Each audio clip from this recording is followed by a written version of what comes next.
contents for Module 4, Comparative Intelligence Systems and Temporary Debates, as part of JST 541. Now, in the previous modules, you've learned a lot about the Australian National Intelligence Community, its history, how it's changed, the key 10 agencies that currently consist of the National Intelligence Community.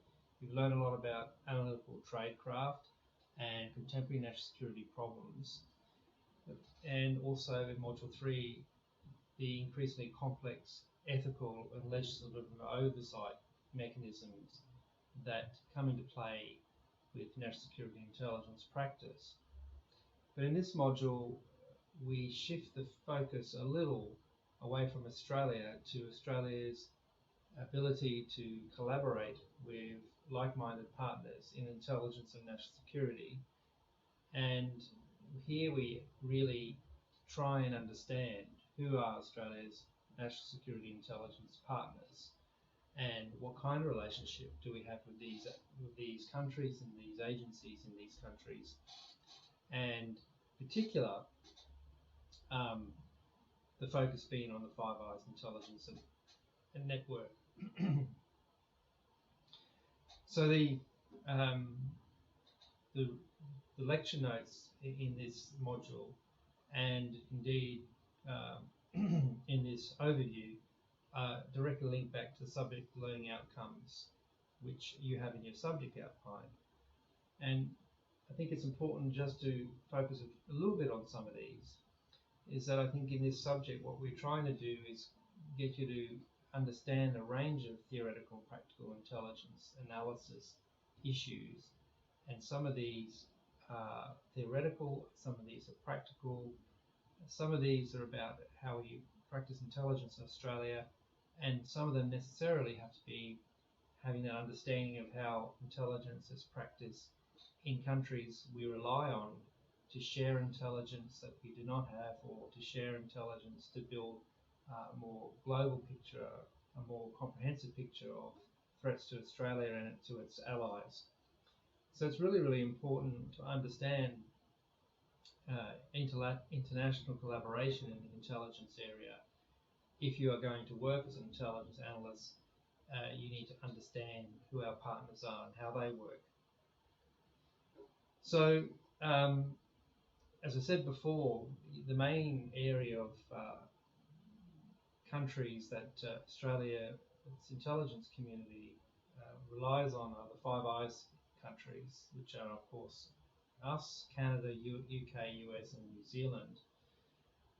This is the most profoundly important intelligence alliance for Australia, has been since the end of the Second World War.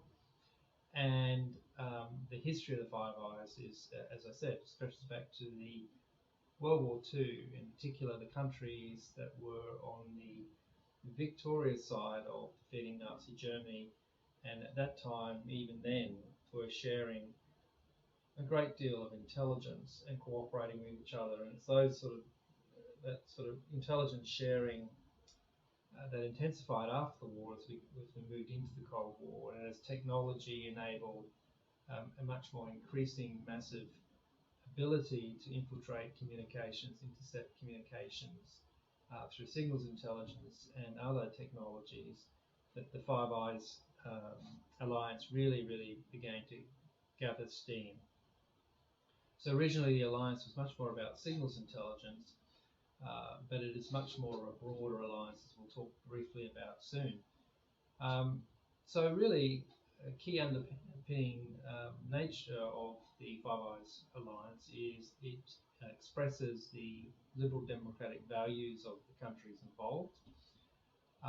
So there's much more that's similar than there is dissimilar amongst the five countries, both politically, economically, strategically. These countries largely see the world the same way, but not always. And there are some differences within these Five Eyes countries in terms of the size of their intelligence communities, the mandates of particular agencies, what they're able to do and what they're not able to do, and the oversight mechanisms which govern actually how these organisations in liberal democracies overseen. So we'll just go through briefly some of the material. This is really just a high-level taster, if you like, of the material you will be getting in Module 4. But each country in the module is mentioned, starting with the United States, of course, and it should be immediately obvious that it's a very large intelligence community. There are 17 agencies, so it's almost double our 10 that we have in Australia, and certainly triple what the New Zealand intelligence community is, and significantly larger than the UK and Canadian intelligence community. It is the largest and probably the most well-funded. And there has been massive changes in the US intelligence community, particularly after 9/11. We saw the creation of the Director of National Intelligence, for example, Department of Homeland Security, and there have been other incremental changes since then, but not so much in the oversight and accountabilities area. There's been some legislative reform, of course, particularly after Snowden, but the primary structures of congressional oversight of their intelligence community has largely stayed the same since it was first created back in the late 1970s after the Church Committee.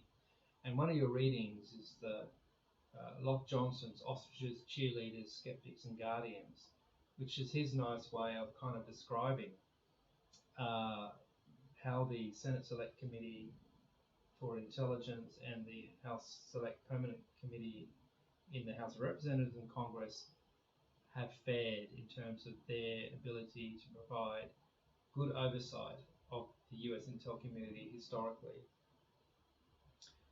We turn briefly to a few comments about the UK. Again, we're seeing, particularly since 9/11 and the war in Iraq, much more of a focus on cabinet coordination of the UK intelligence. But this has been incremental change, really, not radical, I would say. But more recently, we are seeing substantial changes in some of the oversight mechanisms of the UK intelligence community, which has expressed itself in judicial, parliamentary and legislative reform, particularly the Investigatory Powers Act of 2016, which has really sort of tightened up and made much more explicitly clear to the intelligence community oversight and applying for surveillance and other kinds of warrants. And as now the UK is post-Brexit finds itself with a new relationship with Europe, then there's the broader question of how does UK and Europe cooperate on intelligence, given that England is no longer part of the EU. Are there any issues there that longer term might impact on their relationships? If we turn to Canada, again, as I said before, Canadian intelligence community is pretty small. It consists of the Canadian Security Establishment, which is their Signals Intelligence Agency, the Canadian Security Intelligence Service, which is in many ways similar to Australian Security Intelligence Organisation, ASIO. They have their Royal Canadian Mounted Police, which is their federal police force, much like the Federal Police, Australian Federal Police. They have the Intelligence Assessment Secretariat, which is in their Privy Council, which is really their Prime Minister's department, and probably the nearest equivalent would be the Office of National Intelligence. IAS is smaller than the Office of National Intelligence, but it has like the ONI, it has a role in providing all source assessment for the Prime Minister and the National Security community in Canada. And of course you have defence intelligence. So I would say that since 9/11, the reform of intelligence community in Canada has been, again, like the UK and to the extent Australian until recently, incremental. But we have seen in more recent years, since 2019, much more focus on reviewing Canada's oversight mechanisms, intelligence oversight mechanisms. So we've seen the creation of a new parliamentary committee, we've seen the creation of the National Security and Intelligence Review Agency, and significant also legislative reform. And if we turn now lastly to New Zealand, as I said before, it's really consists of only 3 agencies: the Security Intelligence Services, which is equivalent to ASIO, the Government Communications Security Bureau, which is their signals intelligence agency, like the Australian Signals Directorate, and they have the National Assessment Bureau, which is a small all-source assessment bureau tied to the Prime Minister's office in New Zealand, and has a function much like Australia's Office of National Intelligence. Again, reform in New Zealand's intelligence community has been incremental, but I think in the last 5 years it's fair to say there has been significant review of various aspects of the intelligence community in coordination on governance of particularly its Signals Intelligence Agency, oversight, bringing more integration of its legislation. And I think we are seeing, as a result of the Royal Commission of Inquiry into the terrorism attacks in Christchurch, we're going to see a lot more changes, I suspect, over the next few years in this intelligence community in New Zealand. Now,